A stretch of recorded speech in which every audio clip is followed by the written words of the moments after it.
اللہ علیہ وآلہ وسلم ان سے کہو کہ بھلا تم زیادہ جانتے ہو یا خدا، اور اس سے بڑھ کر ظالم کون ہے جو خدا کی شہادت کو جو اس کے پاس کتاب میں موجود ہے چھپائے، اور جو کچھ تم لوگ کر رہے ہو خدا اس سے غافل نہیں۔ یہ جماعت گزر چکی، ان کو وہ ملے گا جو انہوں نے کیا، اور تم کو وہ جو تم نے کیا، اور جو عمل وہ کرتے تھے ان کی پرسش تم سے نہیں ہوگی۔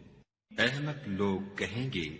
کہ مسلمان جس قبلے پر پہلے سے چلے آتے تھے اب اس سے کیوں منہ پھیر بیٹھے؟ تم کہہ دو کہ مشرق اور مغرب سب خدا ہی کا ہے، وہ جس کو چاہتا ہے سیدھے رستے پر چلاتا ہے، اور اسی طرح ہم نے تم کو امت معتدل بنایا ہے تاکہ تم لوگوں پر گواہ بنو، اور پیغمبر آخر الزماں تم پر گواہ بنے۔ اور جس قبلے پر تم پہلے تھے اس کو ہم نے اس لیے مقرر کیا تھا کہ معلوم کریں کہ کون ہمارے پیغمبر کا تابع رہتا ہے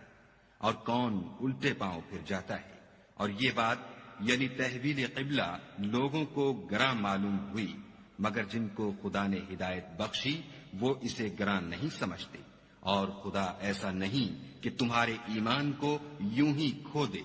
خدا تو لوگوں پر بڑا مہربان اور صاحب رحمت ہے۔ اے محمد صلی اللہ علیہ وآلہ وسلم، ہم تمہارا آسمان کی طرف منہ پھیر پھیر کر دیکھنا دیکھ رہے ہیں، سو ہم تم کو اسی قبلے کی طرف جس کو تم پسند کرتے ہو منہ کرنے کا حکم دیں گے، تو اپنا منہ مسجد حرام یعنی خانہ کعبہ کی طرف پھیر لو، اور تم لوگ جہاں ہوا کرو نماز پڑھنے کے وقت اسی مسجد کی طرف منہ کر لیا کرو۔ اور جن لوگوں کو کتاب دی گئی ہے وہ خوب جانتے ہیں کہ نیا قبلہ ان کے پروردگار کی طرف سے حق ہے، اور جو کام یہ لوگ کرتے ہیں خدا ان سے بے خبر نہیں۔ اور اگر تم ان اہل کتاب کے پاس تمام نشانیاں بھی لے کر آؤ تو بھی یہ تمہارے قبلے کی پیروی نہ کرے، اور تم بھی ان کے قبلے کی پیروی کرنے والے نہیں ہو، اور ان میں سے بھی بعض کے قبلے کے پیرو نہیں۔ اور اگر تم باوجود اس کے کہ تمہارے پاس دانش یعنی وحی خدا آ چکی ہے ان کی خواہشوں کے پیچھے چلو گے تو ظالموں میں داخل ہو جاؤ گے۔ جن لوگوں کو ہم نے کتاب دی ہے وہ ان پیغمبر آخر الزماں کو اس طرح پہچانتے ہیں جس طرح اپنے بیٹوں کو پہچانا کرتے ہیں، مگر ایک فریق ان میں سے سچی بات کو جان بوجھ کر چھپا رہا ہے۔ اے پیغمبر، یہ نیا قبلہ تمہارے پروردگار کی طرف سے حق ہے، تو تم ہرگز شک کرنے والوں میں نہ ہونا، اور ہر ایک فرقے کے لیے ایک سمت مقرر ہے جدھر وہ عبادت کے وقت منہ کیا کرتے ہیں، تو تم نیکیوں میں سبقت حاصل کرو، تم جہاں ہوگے خدا تم سب کو جمع کرے گا، بے شک خدا ہر چیز پر قادر ہے۔ اور تم جہاں سے نکلو مسجد محترم کی طرف منہ کر کے نماز پڑھا کرو، اور مسلمانوں تم جہاں ہوا کرو اسی مسجد کی طرف رخ کیا کرو۔ یہ تاکید اس لیے کی گئی ہے کہ لوگ تم کو کسی طرح کا الزام نہ دے سکے، مگر ان میں سے جو ظالم ہیں وہ الزام دیں تو دیں، سو ان سے مت ڈرنا اور مجھ سے ڈرتے رہنا۔ اور یہ بھی مقصود ہے کہ میں تم کو اپنی تمام نعمتیں بخشوں، اور یہ بھی کہ تم راہ راست پر چلو۔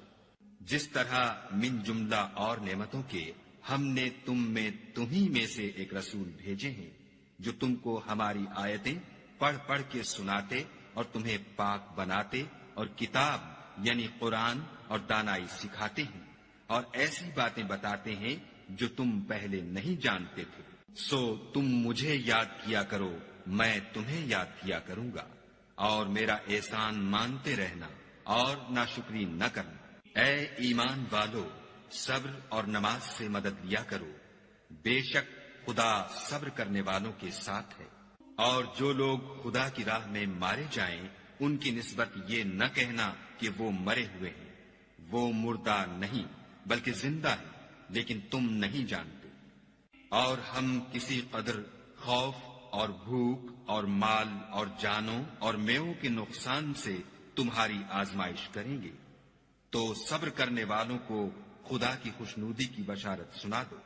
ان لوگوں پر جب کوئی مصیبت واقع ہوتی ہے تو کہتے ہیں کہ ہم خدا ہی کا مال ہیں اور اسی کی طرف لوٹ کر جانے والے ہیں۔ یہی لوگ ہیں جن پر ان کے پروردگار کی مہربانی اور رحمت ہے، اور یہی سیدھے رستے پر ہیں۔ کوہ صفا اور مروہ خدا کی نشانیوں میں سے ہیں۔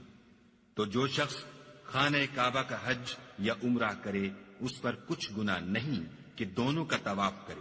بلکہ طواف ایک قسم کا نیک کام ہے، اور جو کوئی نیک کام کرے تو خدا قدر شناس اور دانا ہے۔